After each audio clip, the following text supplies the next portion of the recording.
कितना इंतजार किया मैंने इस वक्त का दुआ।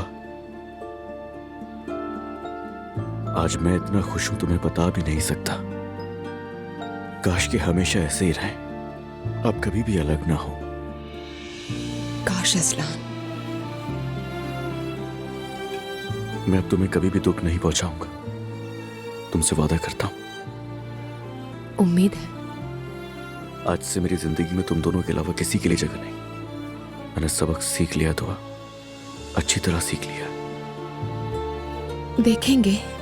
ये क्या बात हुई, कुछ तो बोलो ना। और ऐसे देख रही हो जैसे यकीन नहीं आ रहा। चलो खुद आजमा लेना। अभी मैं तुमसे कुछ नहीं कहूंगा, वक्त के साथ साथ खुद समझ आ जाएगा।